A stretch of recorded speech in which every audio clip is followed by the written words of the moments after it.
बच्चा 3 बार फेल हो गया, ये क्या करेगा। ऐसे मेरे पिताजी को भी काफ़ी जगह ने बोला कि आपका बच्चा मजदूरी भी नहीं कर सकता क्योंकि इसमें शरीर में इतनी जान नहीं है। नमस्कार। जूते फटे पहनकर आकाश पर चढ़े थे, सपने हमारे हरदम औकात से बड़े थे। इस बात को चरितार्थ करने वाली शख्सियत से आज आपको मैं रूबरू करवा रहा हूं। आपका नाम है प्रमोद कुमार। क्या झंडे इन्होंने गाड़े हैं, क्या कामयाबियां इन्होंने हासिल की हैं, आप अगर जानेंगे तो निश्चित तौर पर दांतों तले अंगुली दबा लेंगे। एक सहज और सरल दिखने वाली शख्सियत अपने आप में बहुत कुछ कर गुजरने का मादा रखती थी, ये खुद को भी पता नहीं था। जब स्कूली शिक्षा में पढ़ते थे तो बहुत बड़े सपने नहीं थे, बहुत बड़ा कोई टारगेट सेट नहीं किया था। घर वालों ने साइंस स्ट्रीम में एडमिशन दिलवाया और साइंस स्ट्रीम में जाने के बाद बायोलॉजी से जब आप 12th में अपीयर हुए तो 12th क्लास में आपको एक बार असफलता नहीं मिली, 2 बार असफलता नहीं मिली, 3 बार असफलता मिली। जी हाँ, 12वीं में 3 बार आप फेल हो गए, लेकिन उसके बाद भी आपने हिम्मत नहीं हारी। तीसरी बार जब आप बायोलॉजी में फिर से फेल हुए तो आपने चौथी बार आर्ट सब्जेक्ट लिया, अपना स्ट्रीम चेंज किया और 12th आर्ट्स के साथ आपने पास की।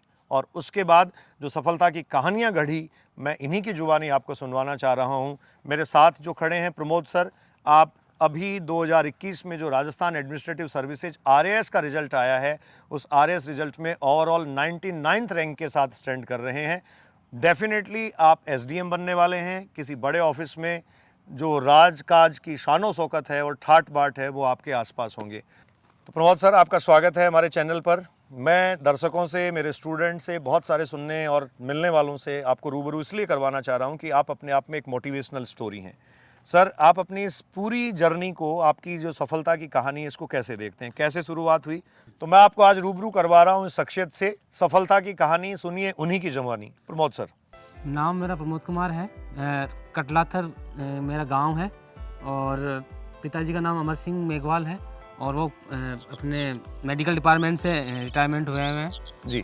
और मतलब कि जैसे हम उस समय जब 2004 के अंदर हमने जब 12th का दिया था और उस वक्त क्या एक रीज़न होता था कि फैमिली के अंदर जैसे मेरे पिताजी मेडिकल डिपार्टमेंट में थे तो वो भी यही अपने बच्चों से आशा करते थे कि मैं जैसे कंपाउंडर हूँ तो मेरा बेटा कंपाउंडर या डॉक्टर कम से कम बने। हाँ, ये जी, बने। जी। तो उनके मतलब कि एक प्रेशर था या फिर उनका कहने के अनुसार मैंने बायोलॉजी सब्जेक्ट लिया जी। अब बायोलॉजी लेने के बाद में मैं लगातार 3 बार फेल हुआ। तो उस 2004, 2005, 2006 हाँ। में लगातार आप 3 बार 12वीं क्लास में फेल हुए। अपने आप में बहुत असहज कर देने वाली घटनाएं ये होती हैं। उस समय तो यही सा लगा कि शायद पूरा का पूरा कैरियर खराब हो गया, खत्म हो जाएगा। लेकिन जैसे मेरे साथ में हमारे उसके बाद के अंदर मैंने एक फाइनेंस कंपनी में काम करना शुरू कर दिया क्योंकि ऐसा लगने लगा था कि अब अपने लिए पढ़ाई तो बिल्कुल है ही नहीं, ख़त्म हो चुकी है। दोस्तों, आपको मैं बताना चाह रहा हूँ, फाइनेंस कंपनी में नौकरी करना शुरू कर दिया और वो इसलिए कि परिवार को आर्थिक बदहाली नहीं देखनी पड़े और आपको खुद को भी लगने लगा था कि आप निराश हो चुके हैं, निराशा में जा चुके हैं और अब कैरियर आपका जो है वो उस पीक पे नहीं जा सकता जिस पीक पे आप ले जा सकते थे। उसके बाद में फाइनेंस में जाने के बाद में हमारे मैनेजर थे दिलीप तिवारी जी, तो उन्होंने मुझे मतलब कि मुझे देखा और मेरे कार्य पर जो कार्य था, कार्य प्रणाली थी उसको देखा उन्होंने। मैं एक सब स्टाफ पे अपॉइंटमेंट हुआ था वहाँ पे, तो जैसे उन्होंने मुझे जो मेरी कार्यनिष्ठा थी या फिर जो मेरी ईमानदारी थी उनके प्रति जब मुझे देखा तो उन्होंने बोला कि आप भाई तू आगे क्यों नहीं बढ़ सकता, अच्छा कर सकते हो आप। हाँ, तो उन्होंने मेरा 12th का फार्म भरवाया। मैं मम्मी जी से मेरी बातचीत करी और उनके द्वारा फार्म भरवाया गया। उसके बाद में मैंने 12th आर्ट्स से किया। जिन शख्सियत का नाम आप बोल रहे हैं, दिलीप तिवारी जी, देखिए कोई ना कोई फरिश्ता कभी ना कभी आता है जो आपको डायरेक्शन देता है। 3 बार आप फेल हो गए, कंपनी में काम करना शुरू कर दिया, लेकिन फिर कोई एक आदमी आता है और आपको कहता है कि आप भी कर सकते हैं और आपने फिर उन्होंने आपके घर पे बात की और आपका 12th क्लास का फॉर्म फिर से भरवाया जो आर्ट सब्जेक्ट से था। जी सर। तो उसके बाद में फिर 12th का जब रिजल्ट आया तो फर्स्ट डिवीजन था। गुड। प्राइवेट किया था मैंने। स्वयं पाठी विद्यार्थी के रूप में, प्राइवेट के रूप में आपने 12th पास की आर्ट से और तब आप जो है वो फर्स्ट क्लास पास हुए थे। उसके बाद में सर ने बोला कि यार तू पढ़ सकता है, आगे कोशिश करता जा। उसके बाद में मैंने वहीं पर ही काम करते हुए और स्वयं पाठी छात्र के रूप में BA किया। BA कर लिया। हाँ, और BA देखिए प्राइवेट 12th है, प्राइवेट नॉन, हाँ, हाँ, जिसमें नॉन अटेंडिंग होता है स्वयं पाठी विद्यार्थी के रूप में, और प्राइवेट ही नॉन अटेंडिंग ही आपने किया BA जी सर। उसके बाद में फिर मुझे जैसे एजुकेशन में मेरा इसमें 56.88% थे स्वयं पाठी के रूप में BA आर्ट्स में, BA में। हाँ, तो उसके बाद में मुझे ऐसा लगा कि शायद मैं MA करके मुझे जो मार्ग था मेरा, मुझे ऐसा लगा कि मुझे कॉलेज के लिए जाना चाहिए। कॉलेज जाके था कि एक सपना सा बन गया था उस समय। बिल्कुल। तो जब बीए में अच्छा स्कोर आया तो इनको लगने लगा कि अब पीजी कर लेनी चाहिए, एमए करना चाहिए और उसके बाद में कॉलेज एजुकेशन में कहीं जा हाँ। सकते हैं, हम कहीं अपने अपने आप को प्लेस कर सकते हैं। हाँ, तो जी। मैंने उसके बाद पीजी किया। पीजी में भी लगभग इतने ही परसेंट थे। उसके बाद के अंदर फिर पिताजी जब रिटायरमेंट हुए तो पिताजी ने ये बोला कि अब बेटा कि नेट की तैयारी करता रहे, लेकिन साथ के साथ में बीएड करना बहुत ज़रूरी है। जी तो उन्होंने फिर मुझे बीएड करवाया। जी और सर। बीएड कराने के बाद में मैंने फर्स्ट अटेम्प्ट लिया था ये जो रिट वाली परीक्षा थी 2016 वाली। उसमें पहला अटेम्प्ट लिया। हाँ, तो पहला आपने एमए attempt करने के बाद बीएड कर लिया था। ये सब हाँ। एजुकेशन सर कब कंप्लीट हो गई थी ऑलमोस्ट? 2016 के समथिंग सारा कंप्लीट हो गया। हाँ, तो 2015-16 के आसपास आपने अपनी एजुकेशन कंप्लीट कर ली थी। आपने एमए करने के बाद बीएड कर लिया था और अब जैसा पिताजी के निर्देश थे कि आपको जो है वो आगे कुछ करना है, काम करना है, उसके बाद से आपने शुरू किया। और देखिए सफलता के सोपान कैसे गढ़ता है आदमी, कितने सोपान चढ़ता है आदमी, ये आप सुनिए। सबसे पहले आपने रीट परीक्षा पास की, उसके ठीक बाद आपकी अगली परीक्षा एलडीसी रही, उसके बाद अगली परीक्षा पटवार रही, उसके बाद आप सेकंड ग्रेड में सेलेक्ट हुए, उसके बाद आप थर्ड ग्रेड में सेलेक्ट हुए, अंगुलियां मेरी कम पड़ रही हैं, और उसके बाद फाइनली आपने फर्स्ट ग्रेड में अपने आप को सेलेक्ट करवाया। आज की डेट में भी आप फर्स्ट ग्रेड स्कूल लेक्चरर के रूप में कार्यरत हैं, क्योंकि 2021 में भी आरएस का रिजल्ट आया और इन लोगों को अभी अपॉइंटमेंट नहीं दिया गया, पोस्टिंग आपकी आना बाकी है। और आप उसके बाद में आरएस 2021 का जो रिजल्ट आया है, जो 2018 का एग्जाम था, उसका जो रिजल्ट आया है उसमें 99वीं रैंक के साथ पूरे राजस्थान में 99th रैंक आपकी है। उस शख्सियत की जिस आदमी ने 12th में 3 बार असफलता देखी, 12th में 3 बार जो आदमी फेल हुआ, लेकिन उसके बाद में 8 सब्जेक्ट से आपने निरंतरता नहीं छोड़ी। तो देखिए आदमी अगर करना चाहता है ना, कर गुजरने की जब कोशिश वो करता है, मादा जब वो रखता है, तो निश्चित तौर पर उसको सफलता मिलती है। आपसे बड़ी प्रेरणा कोई नहीं हो सकती। 3 बार फेल, उसके बाद में आज आरएएस, और वो भी प्रॉपर आरएएस, एसडीएम तक आप जाएंगे।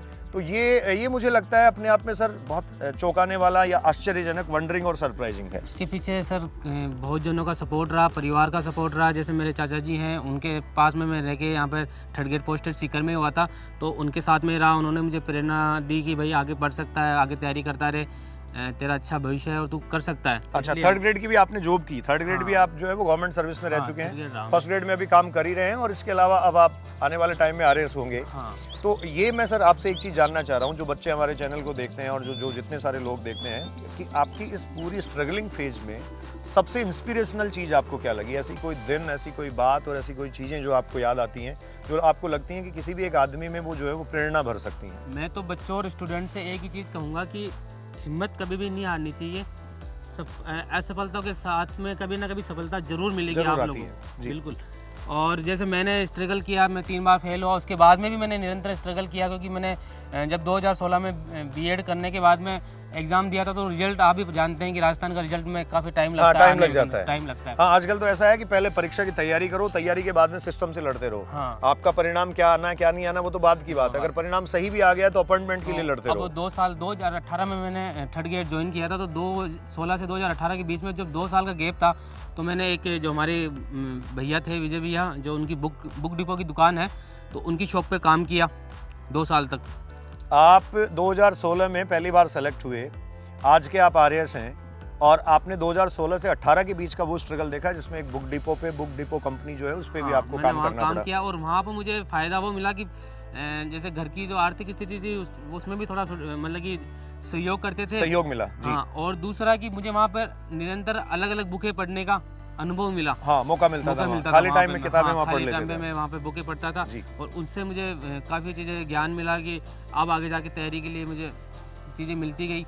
और वहाँ जाके उसके बाद के अंदर मेरा 2018 में मार्च के अंदर अपॉइंटमेंट हुआ। हाँ, थर्ड ग्रेड में आपका अपॉइंटमेंट हो गया। तो ये सर आपकी जो कहानी है वो निश्चित तौर पर बच्चों को और समाज के हर एक व्यक्ति को इंस्पायर करती है। ये इंस्पिरेशनल स्टोरी है। मैं अगर ये भी कहूँ कि ये अपने आप में सिर्फ मोटिवेशन नहीं है, सिर्फ मोटिवेशनल कंटेंट नहीं है, ये मोटिवेशन के महारथी हैं, तो ये अपने आप में अतिशयोक्ति नहीं होगी। क्योंकि जो आदमी प्रारंभिक जीवन में, प्रारंभिक काल में और स्कूली शिक्षा में ही असफलता के इतने सारे सोपान देख लेता है, उसके लिए सफलता की सीढ़ियाँ चढ़ना अपने आप में बहुत दूभर होता है। और हमारे आसपास के लोग, हमारी सोसाइटी और समाज उसको किस तरीके से ट्रीट करता है, ये भी आप अच्छे से जानते हैं। अच्छा सर, एक बात मैं आपसे जानना चाहूँगा, इतनी सारी सफलताएँ हैं, 5 साल में 6 नौकरियाँ आपके पास हैं, इन 5 ईयर्स 5 साल के फेज में 6 नौकरियां, 6 बार सेलेक्ट आप हुए अलग अलग एग्जाम्स में, और राजस्थान का जो टॉप लेवल का एग्जाम है एडमिनिस्ट्रेटिव सर्विसेज का जो एग्जाम है उसमें फाइनली आप सफल हैं।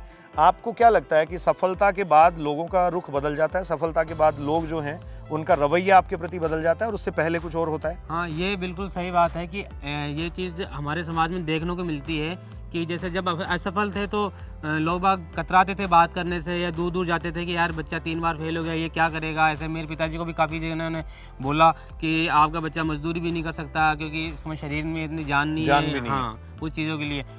लेकिन आज वही जो शख्स हैं वो घर पे आते हैं, चाय पीते हैं, बोलते हैं कि यार नहीं बच्चा आपका बहुत ब्रिलियंट था, हम तो पहले ही बोलते थे। वो चीज़ें वो जो समाज का जो ताना बाना है ना, वो ही ऐसा है।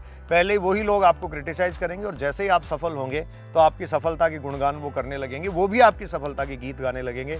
खैर प्रमोद सर, मैं उम्मीद करता हूं कि एडमिनिस्ट्रेटिव सर्विसेज में जैसे ही जाएं, आप जहां ज्वाइन करें तो आने वाली और पीढ़ियों को भी आप इंस्पायर करते रहें, अपने काम से लोगों को प्रभावित करते रहें, और हमारी शुभकामनाएं हैं कि आने वाले वक्त में आप जो है वो यूपीएससी फाइट करके सिर्फ RAS ही नहीं IAS के सोपान तक पहुंचे, उससे भी बड़ी पोस्ट आपको हासिल हो। आपके जरिए बता देता हूँ कि मैंने तैयारी शुरू कर दी है, 7-8 महीने मुझे हो गए यूपीएससी की तैयारी करते हुए। अब की बार फरवरी में जो अटेम्प्ट होगा उसको मैं पहली बार ही दूंगा, और मैं आपके माध्यम से, चैनल के माध्यम से कहना चाहता हूँ कि मैं बिल्कुल अब की बार यूपीएससी के अंदर भी आऊँगा। बिल्कुल बहुत बहुत शुभकामनाएं सर। अभिव्यक्ति चैनल पर मैं आपसे मुखातिब हो रहा था MM बलडोदिया, और मेरे साथ जो शख्सियत हैं प्रमोद सर, जो भविष्य के RAS हैं। आज की डेट में स्कूल लेक्चरशिप में आप पोस्टेड हैं और आपकी सफलता की कहानी ऐसी है जो बहुत बड़ा चिराग लेकर ढूंढने पे भी नहीं मिलती। जुड़े रहिए, be motivated, enjoy your life. Thank you, नमस्कार।